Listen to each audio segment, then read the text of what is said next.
Allison, you're faking. What are you doing up here? I came to see you. Now, at this time of night? How are you feeling? Fine. What happened? Tell me. You remember Mr. Fowler, the district attorney? Mm-hmm. Well, his wife. She left town shortly after your accident. She came back today. She came back to tell the police that she was the one that hit you.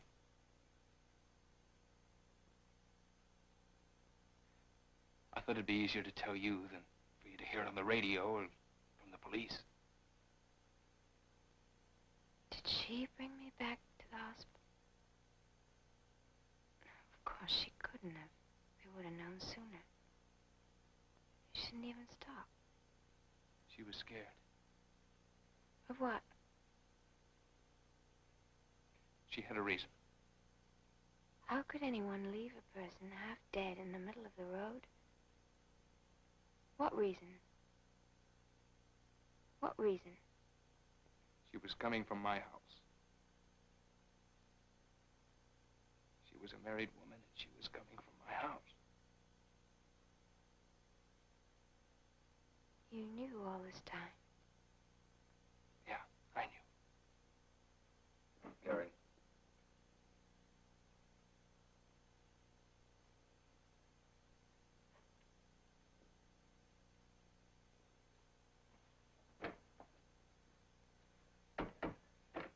How much did you hear? Enough. I heard enough. So you knew who was responsible all along. I couldn't go to the police. But you could face my daughter. You could hover over her and touch her day after day. I wanted to help. If I felt responsible, it seemed like a way of pay. Well, then you should have gone to the police. The truth is, you thought Marion Fowler would never come back. But you misjudged her, didn't you? She does have a conscience, which is apparently more than you have. Maybe all I had was hands to make your daughter able to move again. Now, that seemed more important to me. Well, it's not up to you to decide what's important. Laws are laws, Gehring. They're not open for interpretation. To me, it seemed more important for Allison to learn to walk again than it was for you to know who hit her. That's the choice I had. Oh, come off it, Gehring. You're not the only physical therapist in the country. But you are the only person who knew about Marion Fowler. So stop trying to beg off. You were scared. You were scared of the police and of John Fowler. Elliot, what is it? What is shouting about? What's happened? May I speak with you for a moment in your office?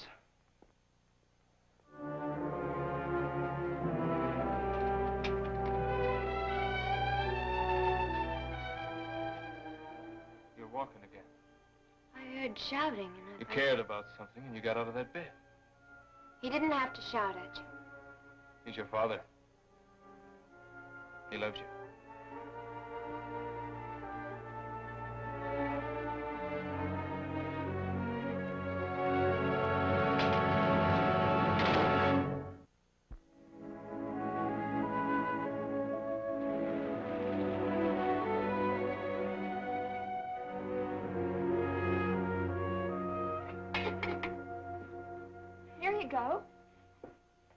Well, say, that looks fit to eat. I'm sorry I can't serve it properly. We don't have enough big spoons. That's the 6th time you've apologized since Mr. Carson's been here. When she gets to 10, she gets a spanking. No, is that a way to talk in front of your boss? Which one, you or Rita? Oh, come on. You know, you ask for advice and you're going to get it. You should use a third of your income for rent and utilities, a third into other things like food and clothing and whatnot. You're not eating. Is it horrible? I'm sorry if it has too much salt. That makes 7. It's delicious.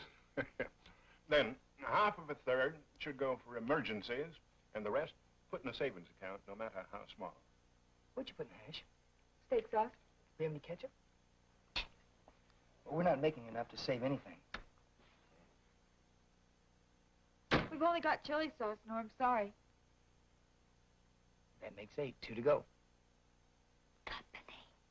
If I'm considered company, I'm not coming anymore.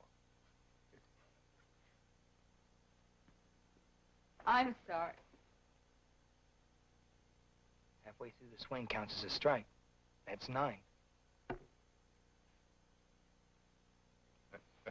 Say, Mr. Carson, I've heard that the government will loan you money to go to college, and you don't have to pay him back or anything until after you've finished. Don't you think Norm should apply for one of those? Well, I'm kind of old-fashioned about borrowing money from strangers. What other choices do you have?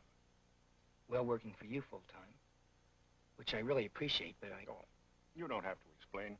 The general store is a future to me, but not much for a young boy like you. Look here.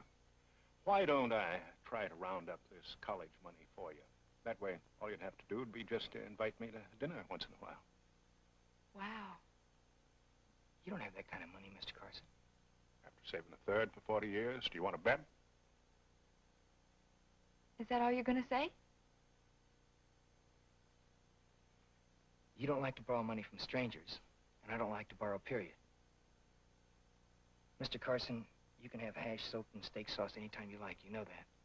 But please don't start giving us things. We're going to make it on our own, and we're not going to make it at all.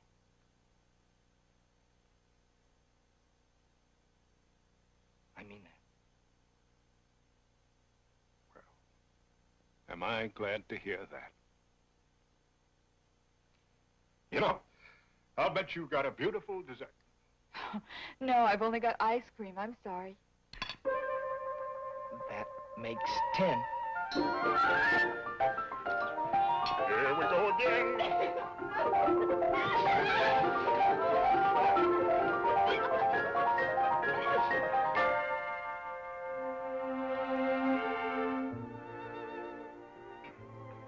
I guess I'd better get the ice cream.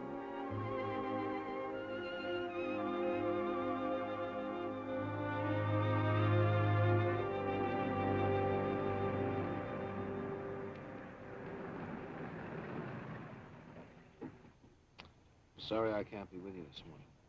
It's only an arraignment. You told me how cut and dried they are. Ritter's a good attorney. He'll do the best he can for you. Marion.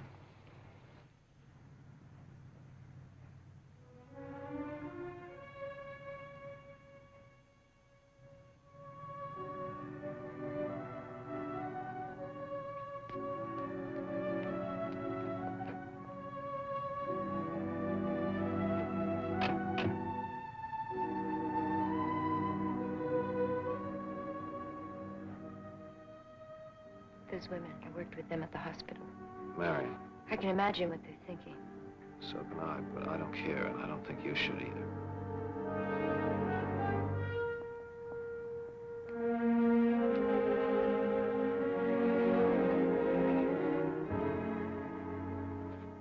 Miriam Fowler.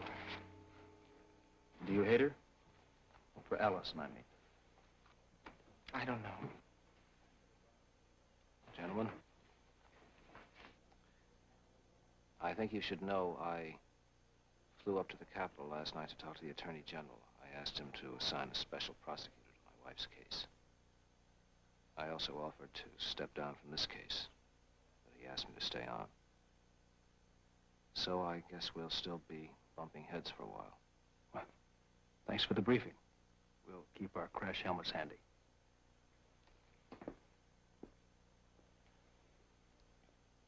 Well, he's got guts. He's done the right thing, as they say in Boston's better prep schools. He's gone to the Attorney General and gotten a clean bill of health. Well, I'm glad. Just have meant more waiting. Well, you'll get a chance to tell your story. Let's just hope that Marion Fowler's story bumps us off the front page first. And the jury reads every word.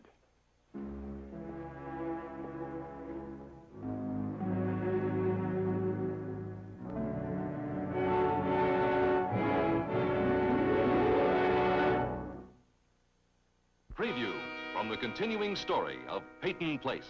You ever looked into the laws of perjury, Stella?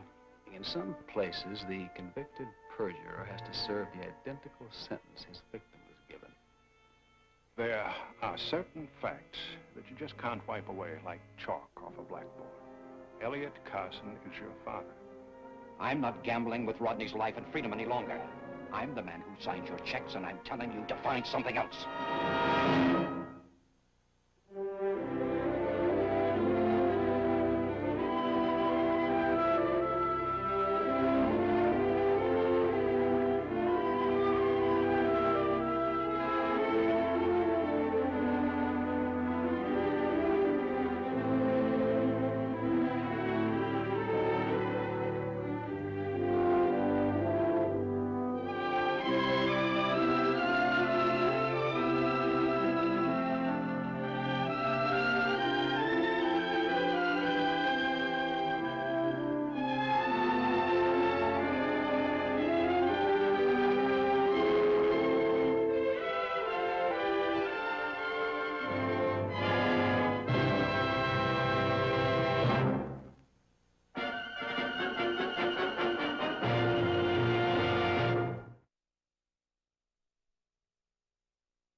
This is the continuing story of Peyton Place.